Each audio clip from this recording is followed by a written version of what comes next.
First of all, these ancestors haven't been out in the sun since 1921, and so I haven't seen the sun until we brought them out, and so they're very happy to be in the sun. I have some medicine here. I'd like you to come up one at a time. Take some medicine. It's tobacco and white sage, and put your good thinking, your good thoughts into it, and offer it here. We're going to take anything else you want to offer. We're going to take this back with us back home, and we do the reburial. We'll go in. So we're taking from Bristol and taking for all of you beautiful people. So please come forward one at a time. We can start with you, John.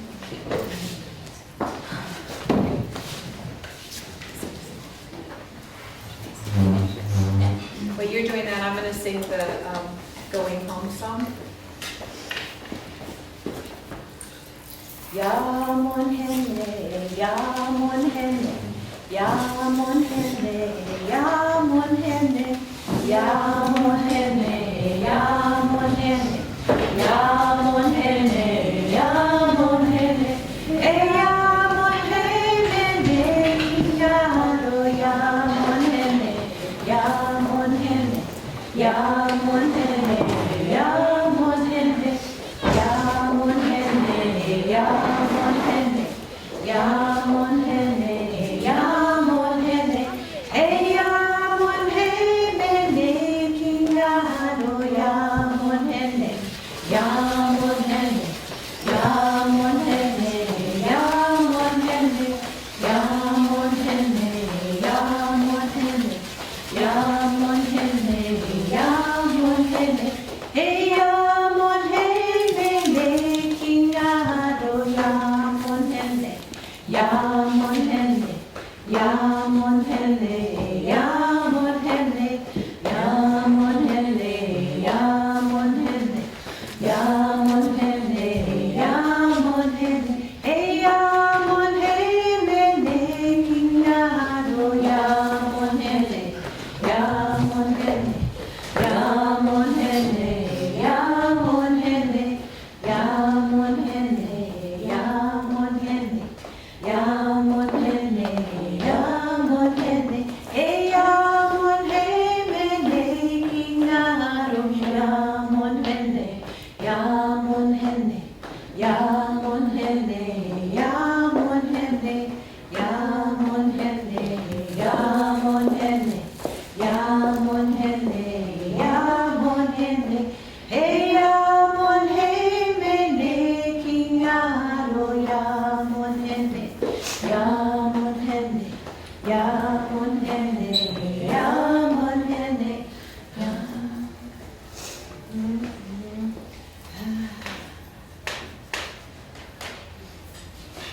Okay, here we are in Bristol again today. It's about 4.5 months since we were here for the repatriation ceremony that started the Tongva ancestors on their journey home to Los Angeles.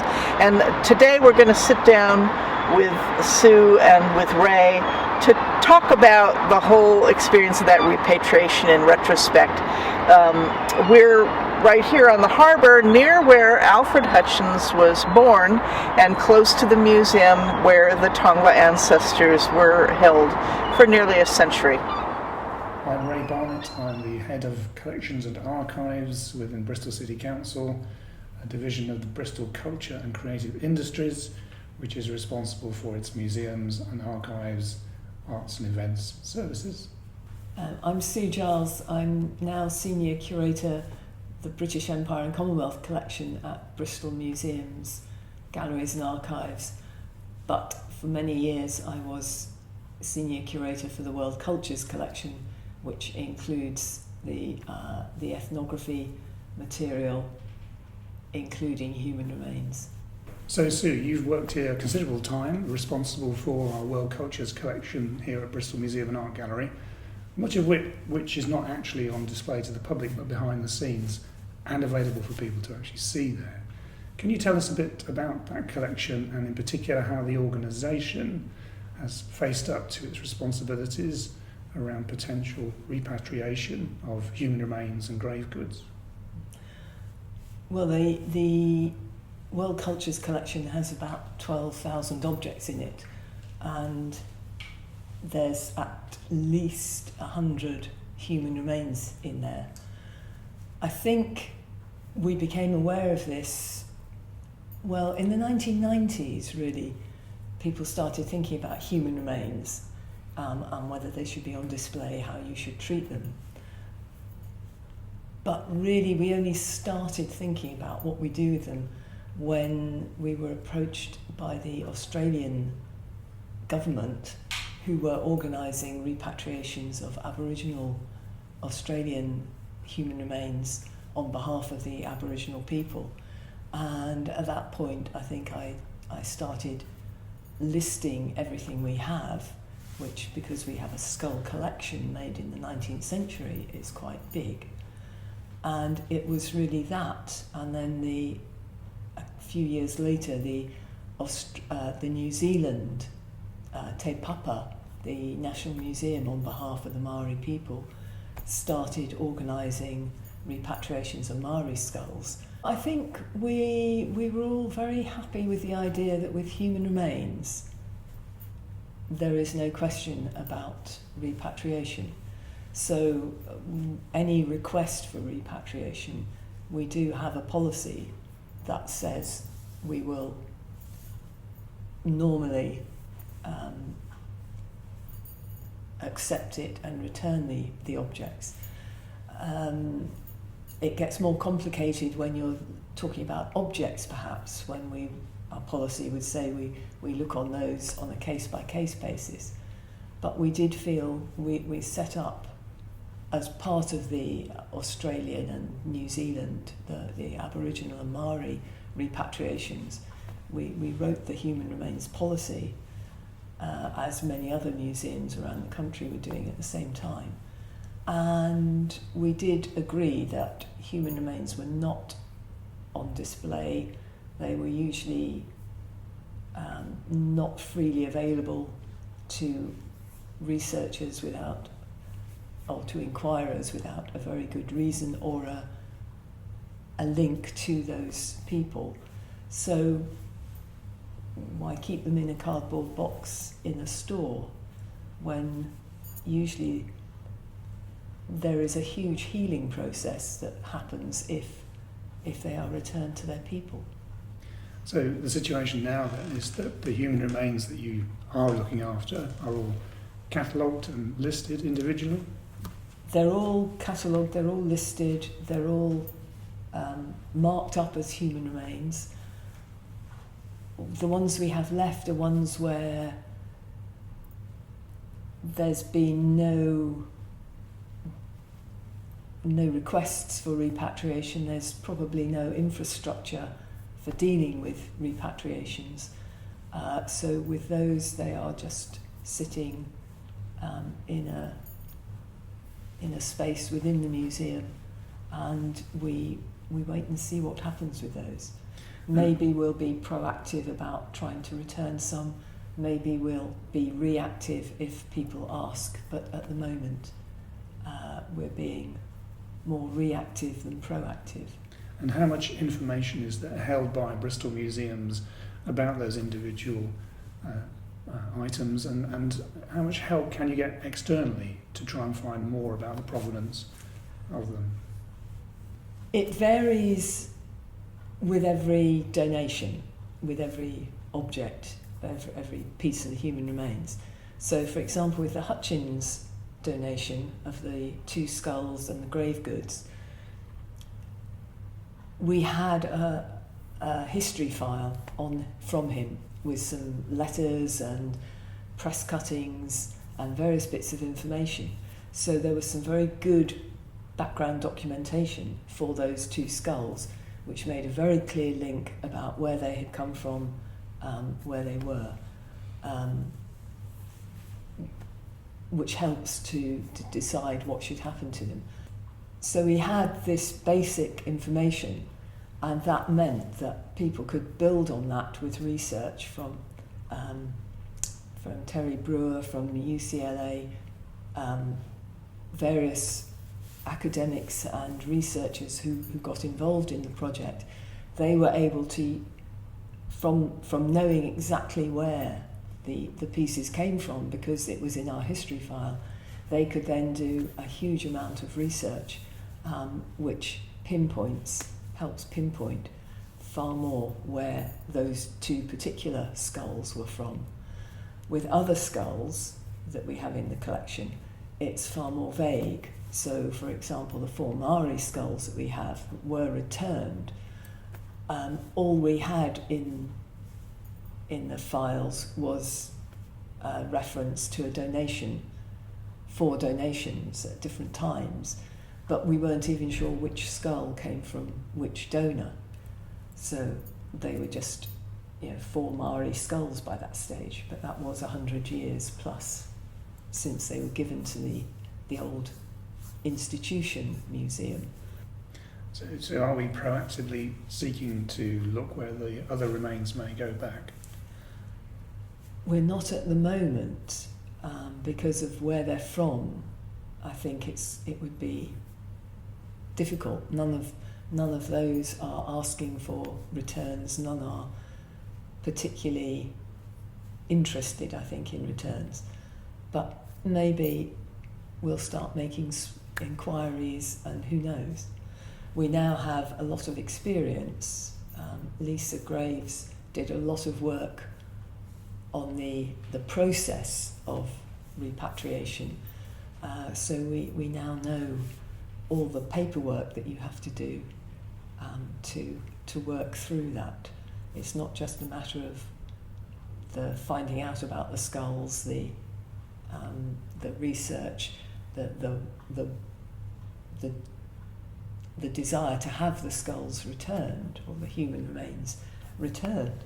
There's also a huge amount of paperwork involved to take skulls out of the country. And I guess this is just part of the picture in terms of repatriation potentially, so it's not just human remains that could be considered for repatriation. No. So we are looking across the board. Yeah, well, certainly at the moment there's a huge discussion going on in the museum world and outside it about repatriation of important objects to their country of origin.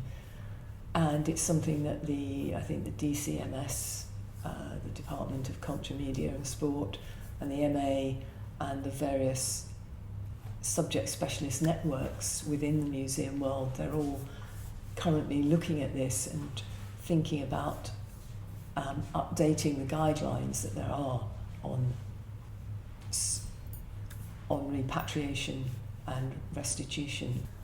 So in terms of this country and its approach to repatriation, are there things you want to see happen in the future that would help make these decisions easier for an organisation like this?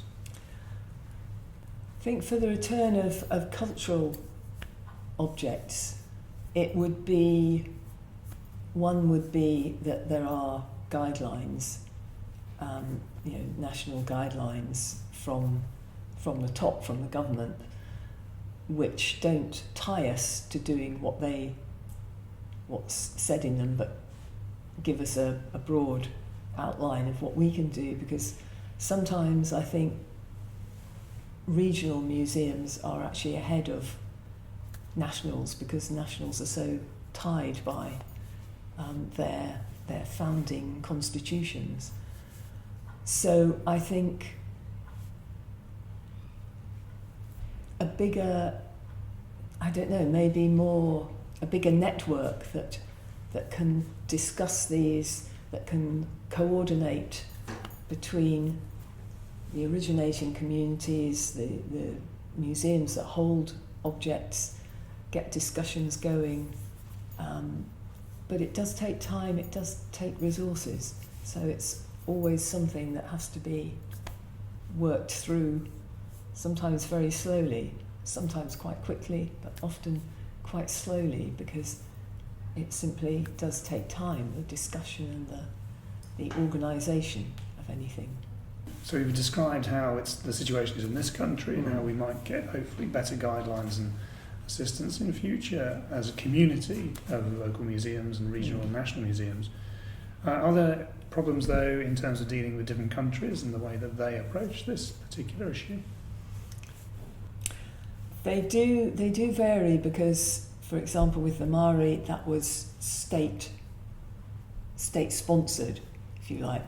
The National Museum was doing it on behalf of the state for the Maori. With the Hutchins skulls from the Tongva people, there's less of that organisation.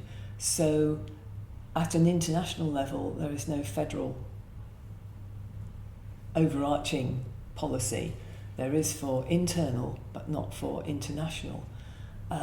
So it was very much down to the Tongva people and the local area. They may have state support, they certainly had academic support, but it does, and city support as well for the return. But it maybe makes it more complex because I think we were the first international return. There's been a lot of internal American returns, but I think this was the first one from abroad, and hopefully the first of more, but it's maybe more complex, and it's quite complex for the group asking for the return because they don't have that sort of state level of support that the Maori and the Aboriginal people did. And has that made any difference also in the way that Bristol has responded to that request, or not? I don't think it does. It just meant it was more effort. With the Maori and the Australian Aboriginal. All we had to do was agree to the return, find some, sort of pack them, and everything else was dealt with.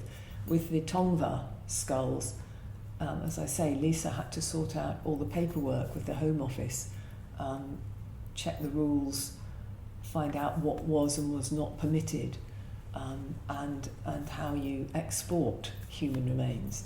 So we had to do a lot more work than we did before.